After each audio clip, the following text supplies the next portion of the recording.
cari sinyal, Ustaz. Ya, intinya untuk mata kuliah ini kalian bisa mendeskripsikan budaya yang ada di sekitar kita. Itu ada 14 materi ya. 14 materi. Yang pertama tentang konsep kebudayaan.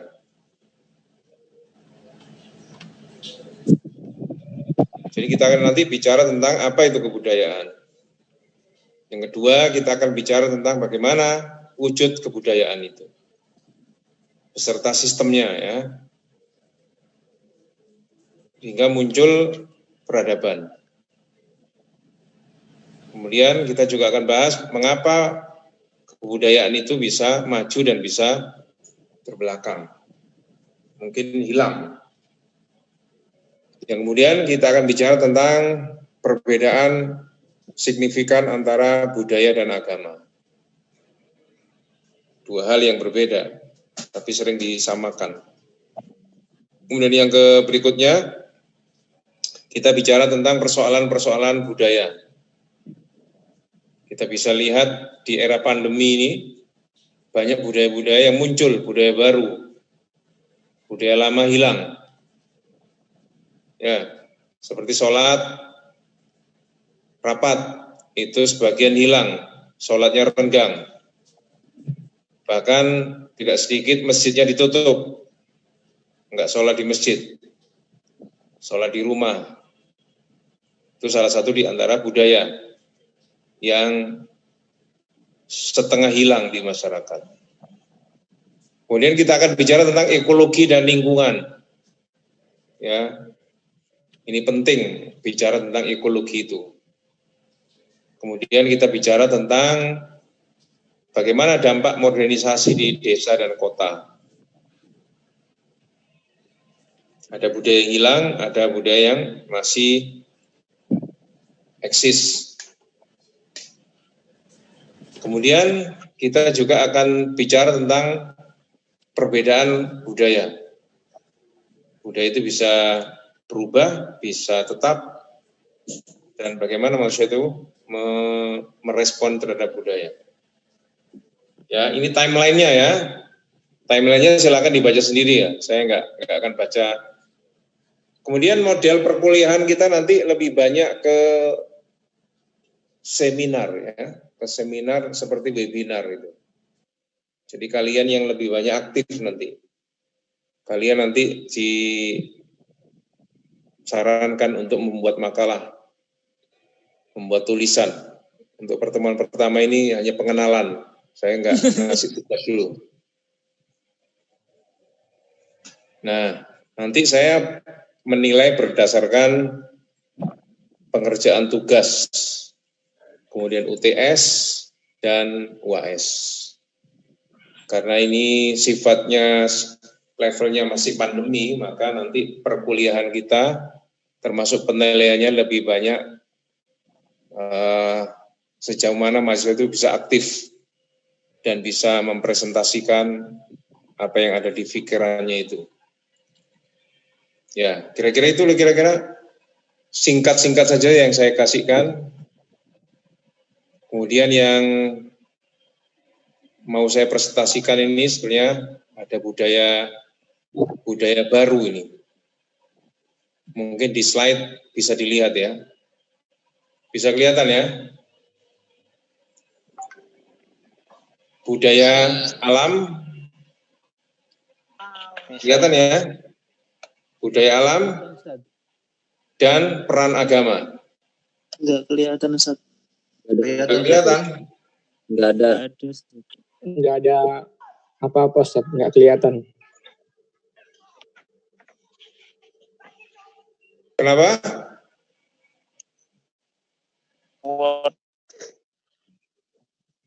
Loh, ini nggak muncul ini peran budaya alam dan peran agama ini. Ada, Ustaz. Ada. Tidak muncul. Tidak muncul.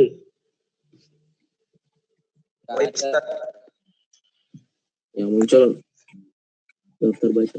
Masuk ke lain mungkin, Ustaz. Di Diana munculnya daftar bacaan, Ustaz.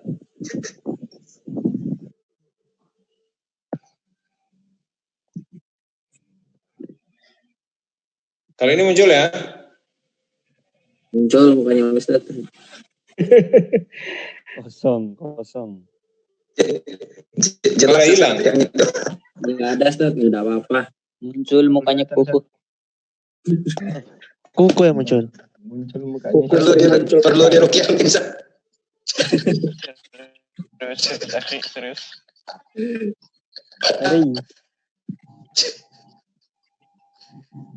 Kali ini enggak muncul ya? Punya kuku ini kan. Enggak Ustaz. Muncul Ustaz. Kok muncul ya kok? Belum Kok hilang muncul ya? Ustaz. Belum muncul. Sama ini. Nanti bisa saya bagi aja. Ustaz, bagiin aja Ustaz, iya. Nanti Iya Ustaz. Biar cepat Ustaz. Oke. muraja. Sudah 9:30. Nah, kita bisa lihat ada bendera bertulisan tauhid. Masya Allah. HTI. Ya. Apa itu? Mungkin kalau kita bisa lihat 4-5 bulan yang lalu ya, orang ngomong la ilaha illallah dengan benderanya itu bisa menjadi ancaman. Nah, sekarang bisa berubah. Orang sudah percaya diri terhadap kalimat ini. Nah, bahkan bentuk kepercayaan diri itu bisa muncul lewat sebagian masyarakat yang sudah berani ketika 17 Agustus kemarin sudah menampilkan kalimat-kalimat. Coba nih, kalimat apa kira-kira ini? Simbol apa dia? Dirgahayu. Bismillahirrahmanirrahim. Bismillah. La ilaha illallah Muhammadur Rasulullah. Rasulullah. Anggotanya itu Ustaz. Akbar. Allah Ya. Akbar. Allahu Akbar. Ya. Takbir. Bari. Nah, ini menunjukkan bahwa ketika orang bicara la ilaha illallah sudah nggak takut lagi. Bahkan di perayaan 17 Agustus mereka sudah berani menampilkan ini. Itu menunjukkan ada budaya baru. Kalau di awal tahun 2020 orang ngomong tauhid, la ilaha illallah, punya bendera la ilaha illallah bertuliskan kalimat tauhid, mereka merasa terancam. Bahkan ingat kasus Banser yang membakar kalimat la ilaha illallah dulu. Ya, itu salah satu di antara contoh ada budaya-budaya baru. Ini termasuk budaya baru ini, memberi ucapan selamat tahun kemerdekaan dengan ucapan Bismillahirrahmanirrahim dan la ilaha illallah Muhammadur Rasulullah. Ya.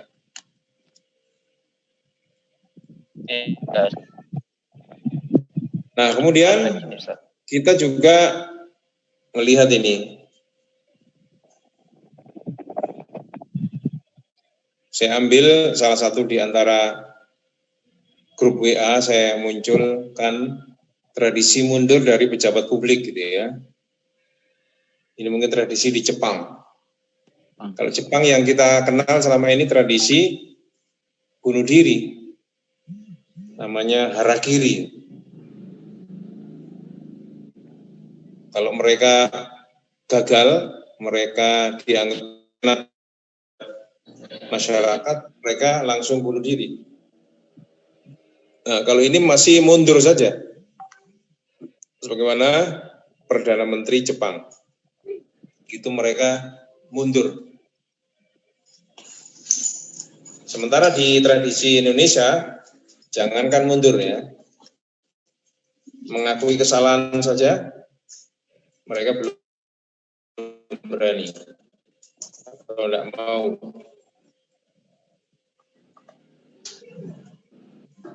Coba saya minta komentarnya, kalau ada yang berkomentar tentang tradisi mundur ini, silakan. Ada salah satu yang berbicara. Yoko maju. Tafadhal Bari. Rizky mundur. Ya Allah, Ali. Fadal Ali. Ali Fajri, tafadhol. Tolong jangan ada tradisi menyuruh orang ya. Lebih baik aja diem, nggak usah komentar daripada membuat gaduh. Maksudnya komentar di sini gimana, Ustaz? Ya silakan, dengan gambar ini kira-kira Anda punya komentar apa? Ustaz, Riyad Ustaz. Ya, silakan. Kalau menurut Ana Ustaz kurang efektif Ustaz. Soalnya belum tentu kalau dia mundur, orang yang sesudahnya tuh bakal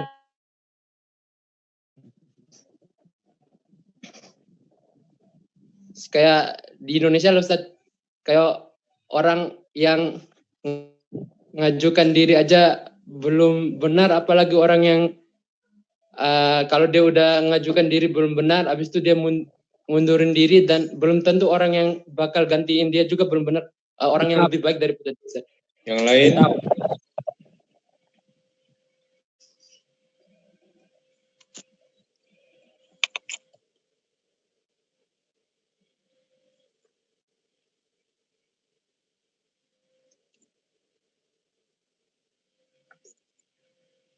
Yang lain?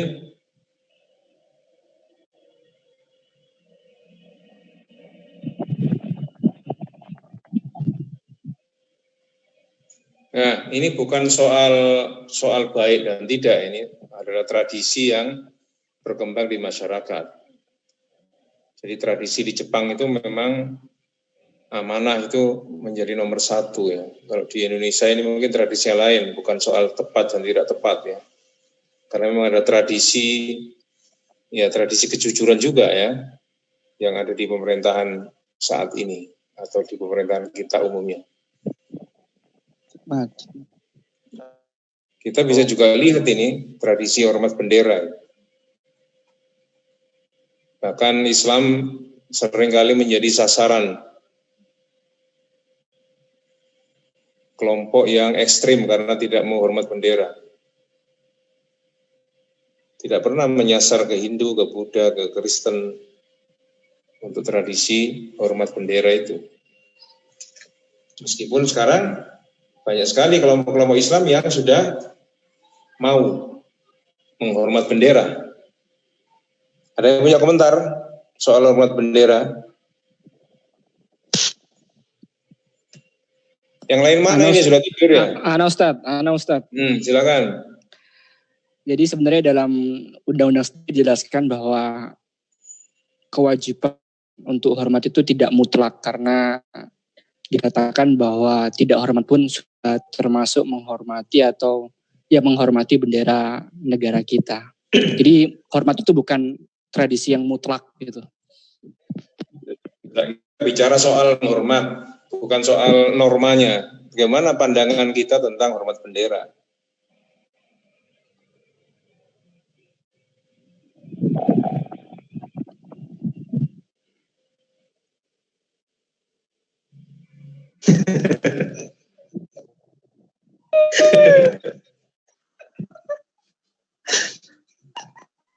Ya, makanya dengan pandangan-pandangan begitu, itu seringkali dianggap sebagai kelompok radikal. Nganggap gak penting, nganggap sepele, itu yang oleh orang lain dianggap radikal ini, nggak ngereken hormat bendera. Anda nggak ngikuti perkembangan terbaru soal bagaimana hormat bendera dalam Islam itu.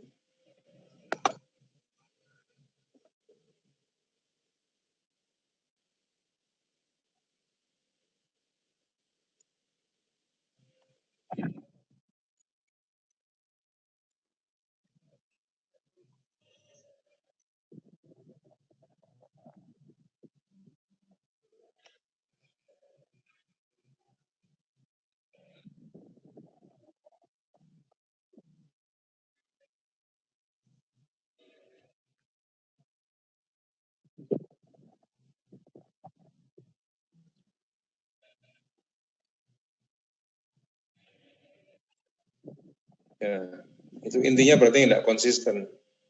Pandangan lama masih kuat, padahal ngikuti pandangan baru. Yang lain? Ana Ustaz.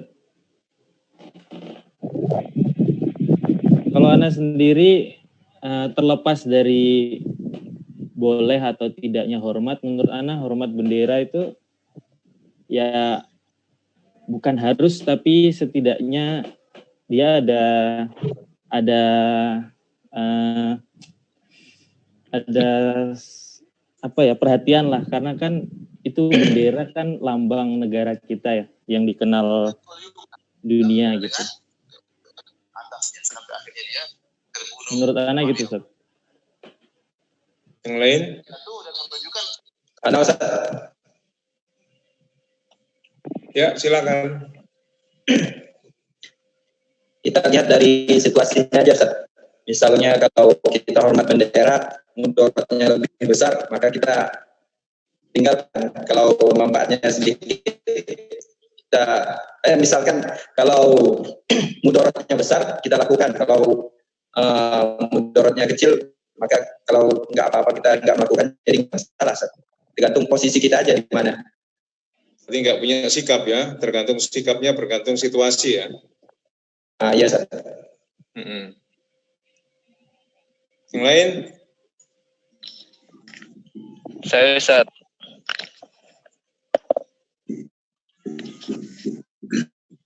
Silakan. Saya Ustaz. Ya, wajahnya nggak ada saat ini, Ustaz. Di gelap-gelap. Menurut Wajahnya saya nggak apa-apa. Saya saat lagi ini, Ustaz, di luar rumah, Ustaz. Cari sinyal. Menurut saya nggak apa-apa, Ustaz. Toh ada ulama Indonesia juga, ulama salaf juga menjelaskan itu tidak merusak akidah, dan penghormatan itu sebagai juga bentuk perhatian atas para perjuang dulu, Ustaz. Bagaimana para mujahidin gugur, yaitu untuk menghidupkan lagi si merah putih, Ustaz. Gitu, agar bentuk perhatian juga terhadap para pejuang dulu, Ustaz. Oke. Yang lain masih ada?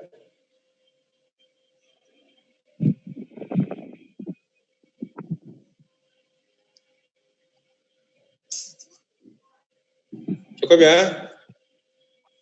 Oke. Ini juga ada tradisi baru ini. Era merdeka, kalau kita lihat gambar ini, seringkali kita ini berteriak merdeka ya. Padahal realitas di sekitar kita ini banyak keterbatasan. Banyak orang miskin, banyak orang nggak bisa makan, orang terlantar. Makan aja nggak bisa, apalagi untuk pendidikan. Ini tanda-tanda masyarakat yang masih belum merdeka. Ini kan juga tradisi baru ya. Tradisi baru yang ada di tengah-tengah kita. Nah, ini juga bisa kita lihat. Orang sekarang bisa membuat gambar yang menunjukkan bagaimana perilaku presiden kita ya. Berapa presiden kita ini? 7 ya? Ada 7 presiden yang tergambar di apa? Komentar Anda apa terhadap? Anda punya komentar nggak terhadap gambar ini? Anda punya bayangan apa kira-kira dengan kumpulnya orang ini?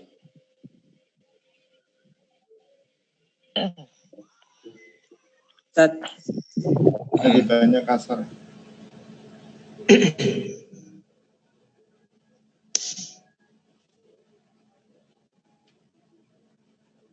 Wis ngono tok.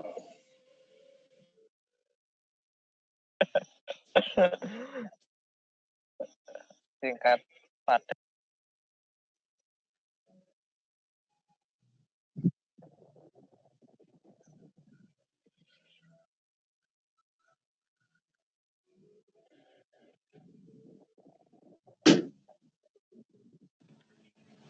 Kelompok Jabariyah itu mensyukuri saja ya. Yang lain? Apa sudah tidur yang lain ini? Belum, Ustaz. Belum, Ustaz. Belum. Belum, Ustaz. Masih semangat. Belum, Ustaz. Masih semangat 45. Semangat tapi nggak ngomongnya sama aja nggak semangat. Mendengarkan, Ustaz. Mikir, Ustaz, mikir. Menentukan kata-kata, Ustaz. Masya Allah. Khair, insyaallah. Nunggu topik selanjutnya, Ustaz. Oke, kok gambar ini belum dikomentari kok minta topik yang lain. Oh, anak udah. Lainnya itu. Monggo. Silakan.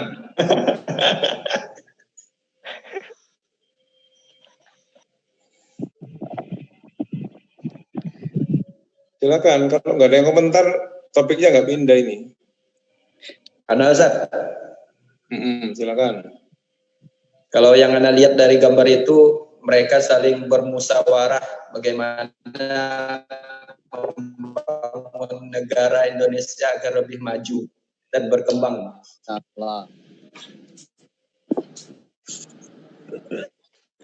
Mungkin.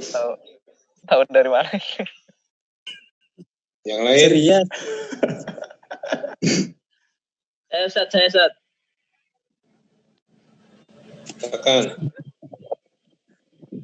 Kalau saya komentari dari gambar itu, ya menurut saya setiap presiden tuh punya caranya sendiri buat memimpin Indonesia. Tapi di luar hal itu pasti mereka ada hal-hal yang dianggap ya kesalahan-kesalahan yang mereka lakukan. Yang lain?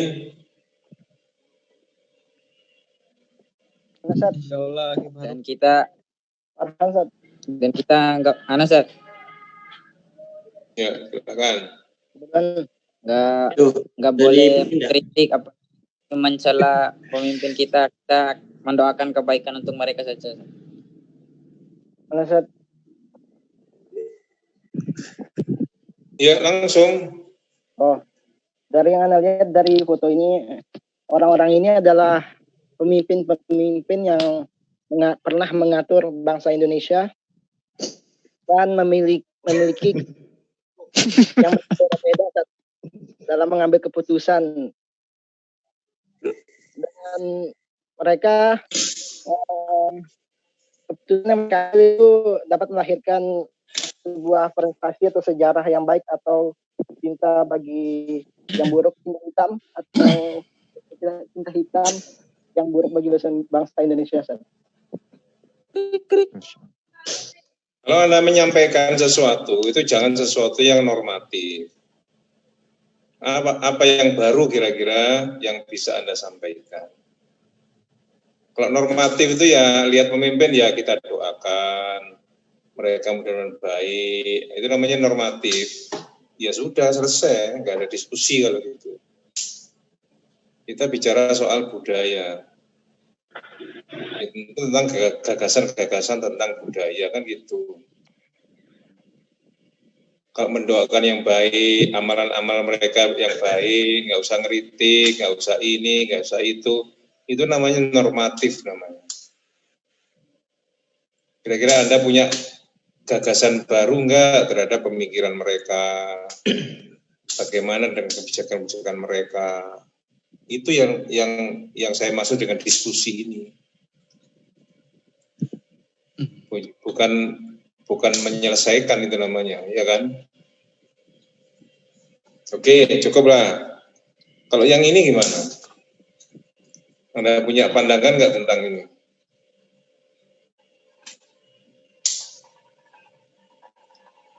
Ada yang komentar? Ya. Itu siapa, Ustaz? Kenapa? Yang nggak kenal nggak usah komentar, yang tahu saja. Ya, apa itu, Ustaz?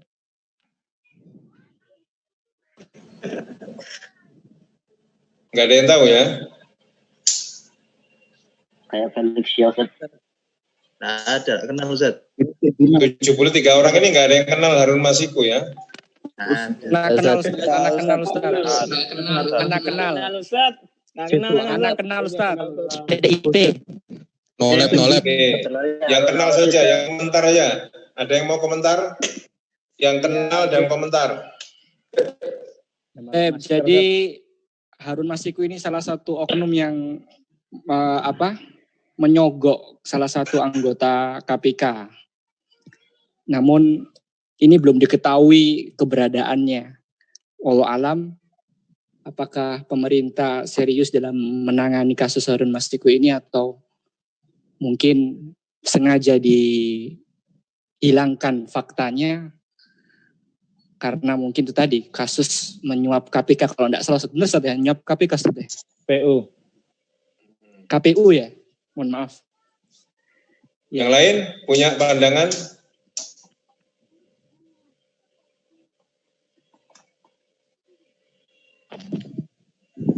Hanya satu aja ya. Saya Rian Zat. Ya silakan. Dari gambar itu kan dua hal yang sudah dicari di negeri ini, kejujuran sama Harun Masiku. Kalau Harun Masiku kan seperti dibilang tadi, beliau punya masalah gara-gara menyuap KPU. Dan itu sesuatu yang belum didapatkan pemerintah sampai sekarang. Dan yang kedua itu kejujuran. Pemerintahan kita ini sedang kayak dibilang krisis kejujuran. Jadinya hal yang termasuk yang sangat sulit dicari juga itu merupakan kejujuran, karena ya kayak tadi banyaknya koruptor dan hal-hal lain yang menjadikan kalau pemerintah pun bicara, masyarakat sudah terlanjur kayak bilang udah kagak ada yang jujur, percuma. Oke, bagus. Yang lain masih ada? Silakan. Kalau kisahnya Harun Masiku seperti yang dibilangin tadi, mungkin begini Ustaz. Budaya Indonesia untuk mendapatkan sebuah posisi itu kebanyakannya kejujuran itu hilang, sehingga mereka menyogok untuk mendapatkan sebuah posisi, dan ketika sogokan itu mulai terendus oleh masa, maka jejak itu akan dihilangkan untuk mendapatkan posisi tersebut, Ustaz. Yang lain masih ada? Ustaz, nambahin sedikit boleh Ustaz? Ya karena ini kasusnya adalah masalah pemilu, dan pemilu itu adalah kegiatan di negara kita yang harapannya kita adalah netral, dan ternyata pada kondisi seperti itu kasus Harun Masiku ini berdampak kepada sebuah integritas dari kejujuran KPU itu sendiri. Kalau seandainya kasus ini tidak diselesaikan, berarti integritas dari lembaga KPU ini masyarakat sudah hilang kepercayaannya. Itu dampak yang sangat besar, ya kan, juga berhubungan dengan masalah kejujuran juga sih. Seperti itu. Masih ada? Cukup ya. Ini kan gambar, ini orang kan ngirim gambar ini adalah ada latar belakang. Ya, karena memang dua hal ini berdasarkan realitas politik. Ya, kalau satunya gambar kejujuran yang sulit dicari. Ya, karena memang yang sedang dicari dua-duanya nggak ada ini gambar ini. Ya, ini kejujuran dan Harun Masiku itu. Memang dua-duanya sedang tidak ada sekarang. Kalau yang satu bersifat negara, yang satu bersifat individu. Oke, berikutnya. Ada yang mau komentar?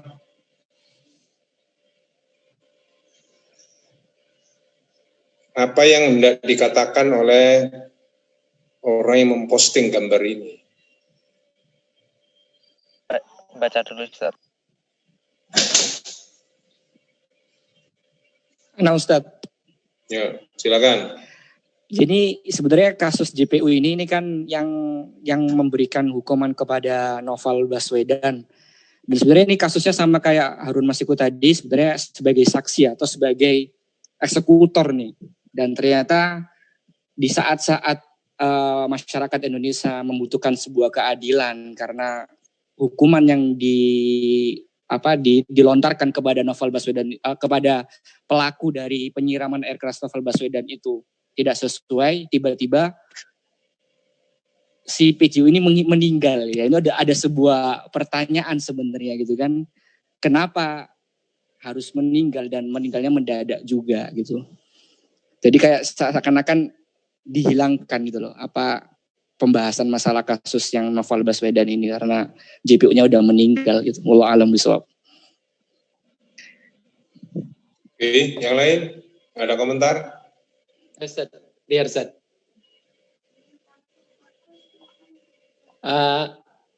Seperti bilang yang barusan bilang tadi juga Ustaz, karena ini orang yang sangat dibutuhkan sekarang Ustaz tiba-tiba hilang dengan alasan beliau ini meninggal gara-gara COVID. Jadinya kalau kebudayaan yang ada di Indonesia ini ya adalah ketika suatu permasalahan didapatkan atau ketemu pelakunya Ustaz, dan diadakan orang yang memiliki kemampuan untuk memberikan kehukuman. Sering terjadi di Indonesia, orang tersebut tiba-tiba hilang atau pengalihan isu ke isu-isu yang lain, padahal isu-isu yang lain pun belum tentu penting daripada isu yang ada. Jadi kebudayaan di Indonesia ini yaitu pengalihan isu Ustaz, atau penggantian supaya hal tersebut tidak didalami, sehingga para pemerintah yang atau orang-orang yang ada di belakang layar itu ya legowo Ustaz, jadinya senang karena masalahnya tidak diperdalam. Wallahu a'lam. Ya, yang lain?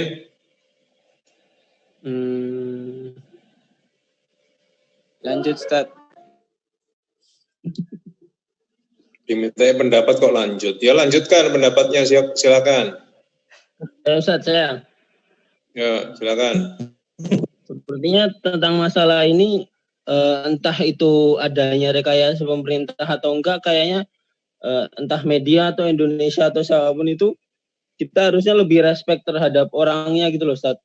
Ya kalau udah meninggal ya harusnya tidak usah terlalu dibahas apakah dia meninggalnya secara misterius atau enggak. Soalnya kan ini orang yang udah meninggal, kenapa harus ya entah kesalahannya dituntut dan lain hal gitu.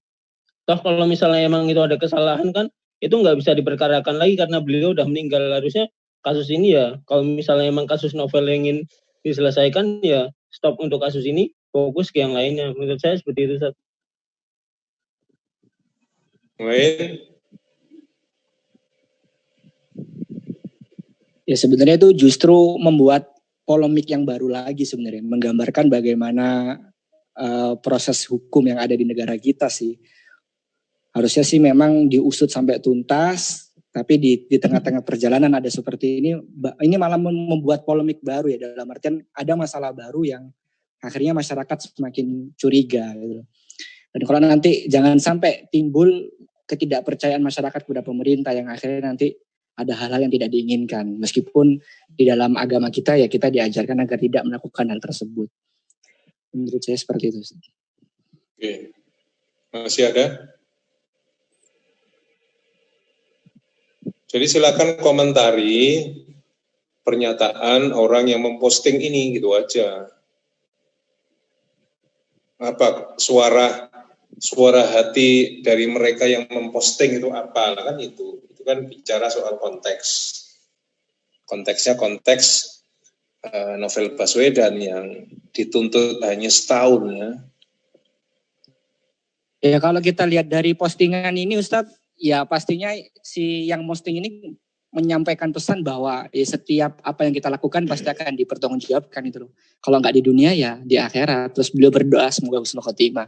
Jadi pesan yang disampaikan bahwa setiap apa yang kita lakukan pasti akan dibalas sama Allah. Itu sudah tahu kalau itu. Nah ini kan pesan kontennya. Nah ini kan kata dengan pesan ini postingannya kayak gitu tulisannya Ustaz.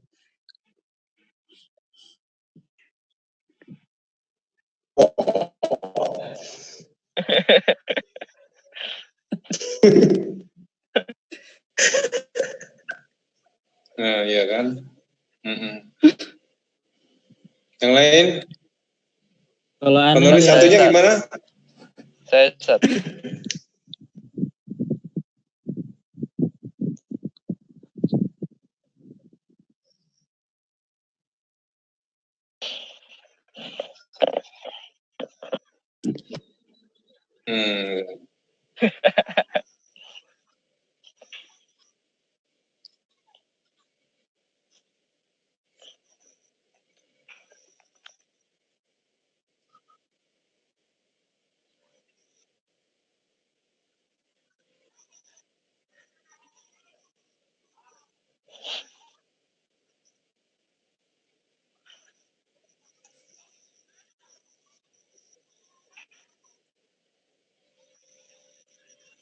Oke, masih ada yang tersisa?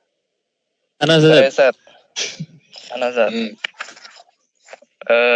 Dari kedua gambar sebelumnya dengan yang ini, saya menyimpulkan sedikit bahwasanya pidana hukum di negara kita, ya sesuai dengan ada tulisan tadi tentang kejujuran, itu masih sangat lemah tentang kejujuran, Ustaz. Masih sangat lemah tentang pidana hukum di negara kita. Entah pihak mana, tentu itu berkaitan dengan hak atasan. Kita nggak tahu siapa, tentu para atasan itu Ustaz yang berkaitan. Mereka entah lemah kejujuran dengan diiming-imingi materi sekian atau gimana, nggak tahu. Jadi dengan pidana hukum yang lemah, dengan cara mungkin ya berbagai cara, salah satunya mengharapkan belas kasih dan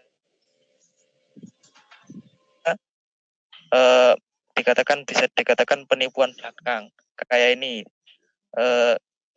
di jejak ya cukup ya. Ya cukup. Waktunya habis Ustaz. Ya mungkin ada 2 slide lagi yang belum. Ya. Apa Ustaz? Ada komentar soal ini?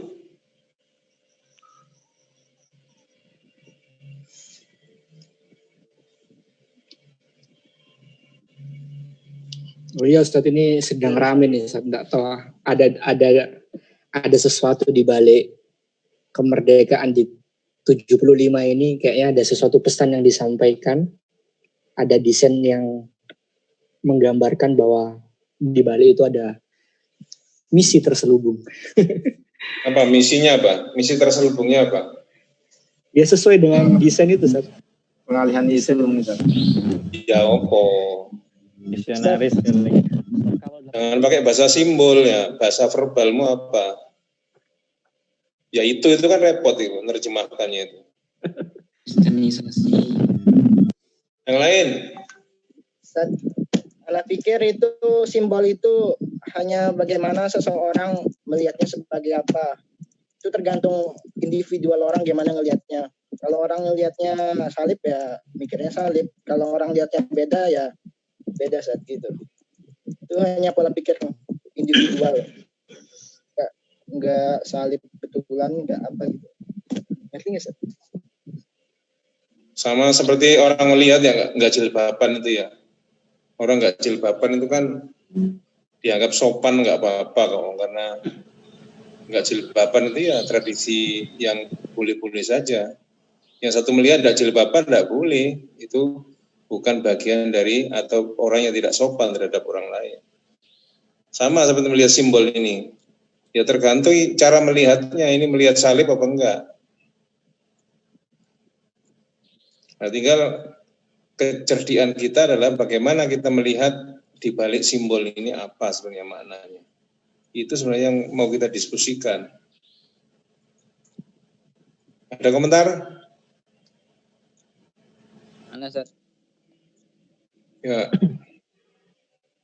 Itu dari benar kata Farhan, itu tergantung yang melihatnya aja Ustaz. Mungkin sebagian orang melihatnya salib, padahal itu kebetulan aja mungkin. Yang lain? Ana Ustaz. Salibnya yang mana Ustaz? Sangli Habibul Yikili. Ayo loh. Zoom. Kota.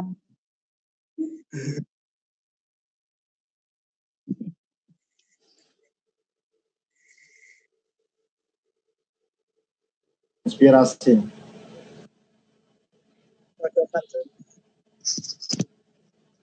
Ini salib yang mana?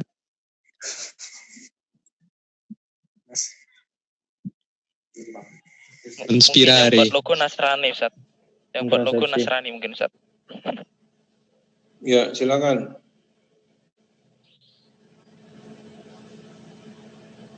Ana Ustaz, mungkin menurut Ana dari dibalik kasus ini terangkat itu menunjukkan bahwasanya budaya masyarakat Indonesia itu suka mencocok-logikan.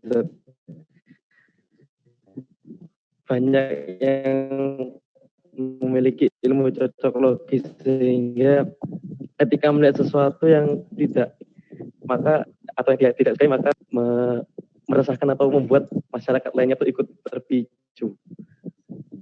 Mungkin itu. Cukup ya.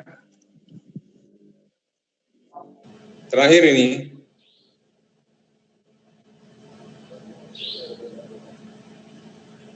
Ada banyak komentar sebagai penutup ini.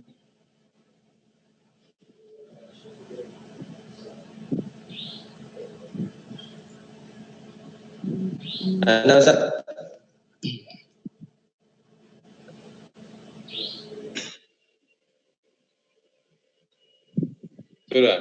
Sudah ngantuk ya? Belum Ustaz. Masih semangat Ustaz. Kurang 3 menit lagi. 21:10. Ya.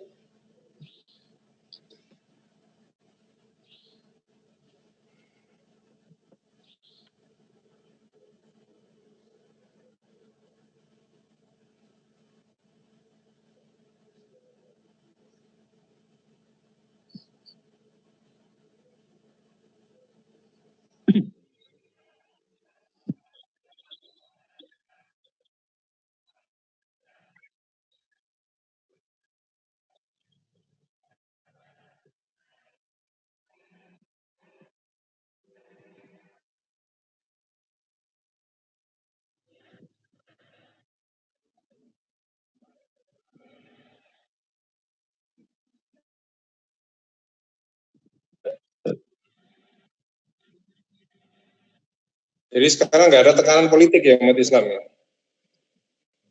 Jadi umat Islam sekarang nggak ada tekanan politik ya.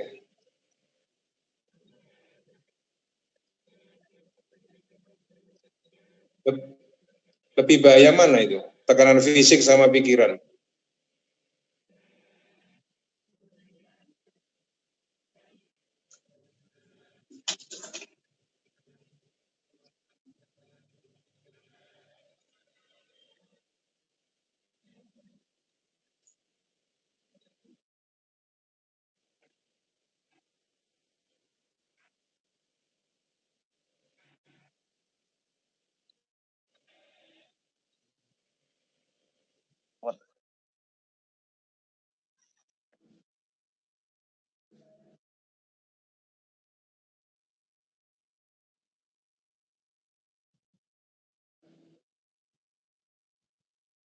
Jangan-jangan itu hanya persepsimu, kata teman-temanmu tadi itu, jangan-jangan hanya persepsimu saja itu.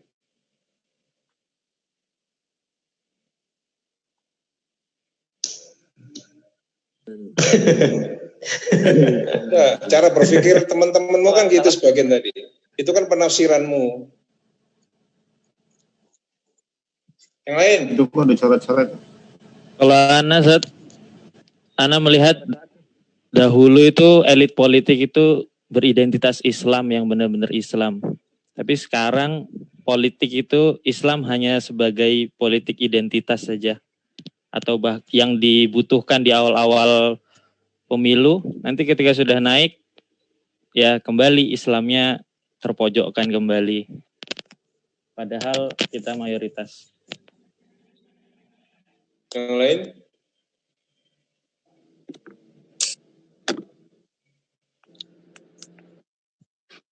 Masih ada sisa komentarnya? Ya, jam 12. Anda kok lihat jam aja nih? Saya juga pengen istirahat ini. Sudah 9.10 Ustaz. Anda ini dipindah sore, ada yang nggak mau diajak diskusi sampai malam, mes kudu selesai.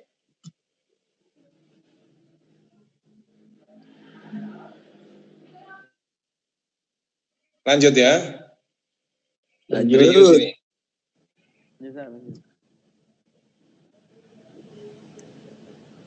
Lanjut Oke. yang bawah aja. Ini yang terakhir tadi itu. Sekarang kita mau diskusi tentang yang rencana mau pindah sore itu. Yang alasan tidak bisa pindah sore apa alasannya? Satu orang saja kan kemarin itu. Ustaz, mungkin gini Ustaz, Afan Ustaz. Ya. Sebagian mahasiswa itu kuliah itu dari ada yang pagi full, siang full, sehingga kalau malam di sore diisi lagi itu nggak ada istirahat, maksudnya Ustaz, ini Ustaz, otaknya belum refresh gitu loh Ustaz. Terlalu capek gitu loh Ustaz. Ya numpuk. Berarti tetap malam ya. Tetap malam. Bagusnya malam sih. Kalau anak malam.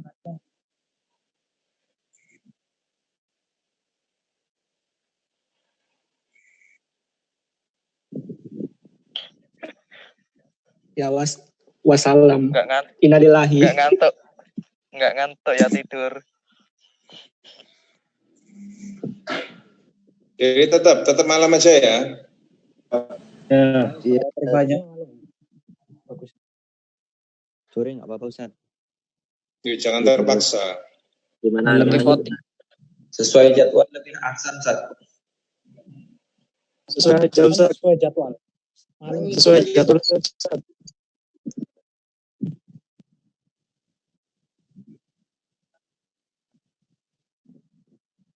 Benar. Nah ini ada peluang untuk bisa dipindah, mau dipindah jamnya atau dipindah harinya boleh, asalkan ada komunikasi aja. Jadi kalau sore itu jamnya dari jam berapa sampai jam berapa Ustaz? Ya jam setengah, jam 4 sampai setengah 6. Kalau sore bukannya ada yang mepet maghrib sampai ini saat kan? Iya. Beda jamnya. Di NTP. Iya Kalau ganti hari juga tidak apa-apa sih. Apaan sih, Bil? Nggak jelas. Iya, Ustaz. Ganti Nanti diskusikan di grup aja ya. Silakan disampaikan di grup. Opsinya tetap jam 7:30 atau dipindah jam 4 atau dipindah di hari lain. Silakan didiskusi di grup dan segera dieksekusi ya. Oke, saya kira itu dulu. Nanti silakan didiskusikan di grup, termasuk yang bertanggung jawab untuk kalau pindah hari atau pindah jam itu bisa berkomunikasi dengan yang kuasa soal aliran ini ya. Oke, saya kira itu ya. Kita cukupkan sekian. Ya. Oke, assalamualaikum warahmatullahi wabarakatuh. Waalaikumsalam warahmatullahi wabarakatuh.